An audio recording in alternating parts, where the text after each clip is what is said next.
everyone, my name is Sarah Beth, and I just finished reading Antibot by Greer. This book will be published March 14th of this month and is about 220 pages long. This is my pick for Book of the Month of March this year, and that's why it hasn't technically released yet and why I'm reading it before it's released. But this book, I think it is very much a trendy novel.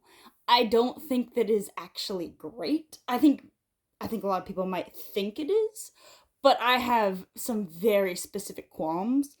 For instance, this just to give you the main premise, the book is called Antibot, and it features our main protagonist, which is Annie. She is a sentient AI put on cuddle bunny mode, so she is essentially a sex doll that's, sent to be a girlfriend for her owner, Doug.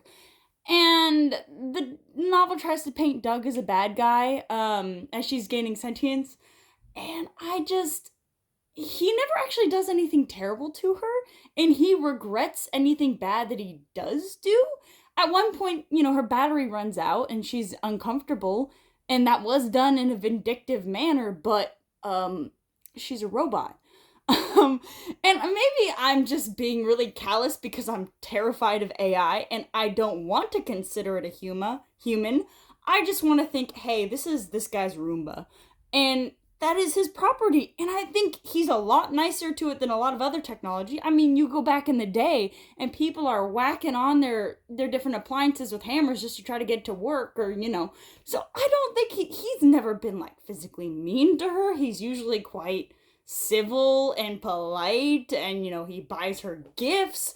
I mean, he's a better boyfriend than most people could have this day and age, unless I guess you're really lucky and blessed. But there's also the problem in which this book is trying to be trendy and going on that sci-fi rant of AI. This author, was an English teacher, and I don't think she researched this very well. Because a big motif of Annie finding her own identity is learning to code so that she can fix herself and help others. But meanwhile, there's techs coming in, opening up her back to see her circuitry. I don't think that Miss Greer really understood anything about the technological systems or coding. I don't think she did any research. I think at one point she mentioned soldering and thinks that's the same as coding. They're very different. The circuitry, the hardware, not the same as the software, and she basically made it the same. There's a point in which, so there's a physical wiring on Annie's board that keeps her tracking on. And I said, oh, okay, that makes sense. But, technically, usually you would have that done with, maybe a form of code. But this is a physical representation. And all of a sudden she says, hey, I'm going to have that lab tech turn it off with code. And I said to myself, that's not how it works. You can't just shove it off and on like that. And she did not research. She does not have the understanding to put this in. She should have looked up what coding was or what it can do specifically and how it interfaces with the hardware. It was very annoying for me. I have a feeling that someone will read this and think that it's so smart, and I was a little annoyed.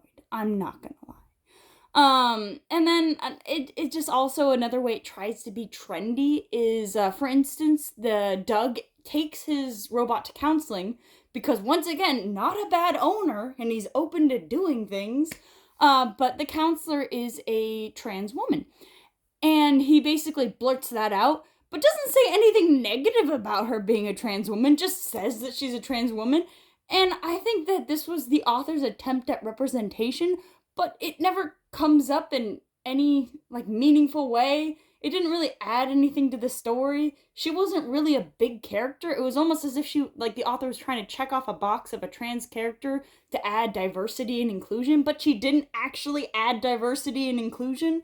It felt, if you've ever seen the movie Onward from Disney, there's a point in which there is a cop character, and she has an oft comment about, having a girlfriend. And, Disney wanted to get all the credit for being big with the LGBTQ. And I'm like, that's just one comment. You didn't That's not actually, she wasn't even a big character. That's not inclusion.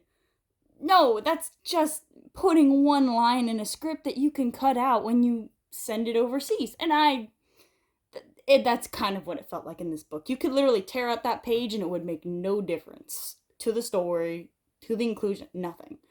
So, I mean, the writing's not bad, and that's partially due to the fact that the writer was an English teacher. And I think that the story in itself is, I like the way that Annie is portrayed, how she learns things. I do enjoy that she like the feelings that come up as a female, especially when you're in a relationship. I do think it does get a little bit strange when it comes to Doug, because the author really wants to paint Doug as a bad character without him actually doing terrible things. And I'm about to give a spoiler. There's a point in the novel where Doug basically frees her from all bonds, says, "I believe you're a human," and says, "I want to marry you, I want to have kids with you." And it causes Annie to be enraged, and it confuses me so much. That's at the very end of the novel, and to me, it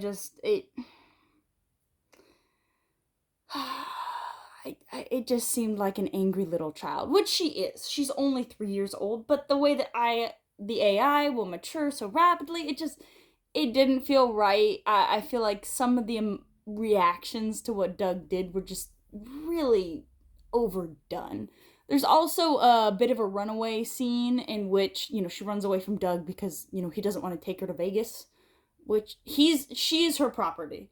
Um, I just don't want to think of an AI bot as less than property. I don't want to think about it being its humanity. That scares me. And especially this book, I feel like it really wanted to tackle the humanity argument, which has been overdone. Not overdone in a bad way, but there are better books that show what it means to be human, especially when it comes to technology. And I think this just isn't one of them. I'd rather read those other books. Um, so yeah, not a recommendation for me unless it's short. It's very short. It's not bad. It really isn't. And I think that the writing's good, the story's fun, and it's a quick read, but there's better books out there. That's what I'm gonna say. There are better books to read. So that's my review on this, and I hope you have a good one.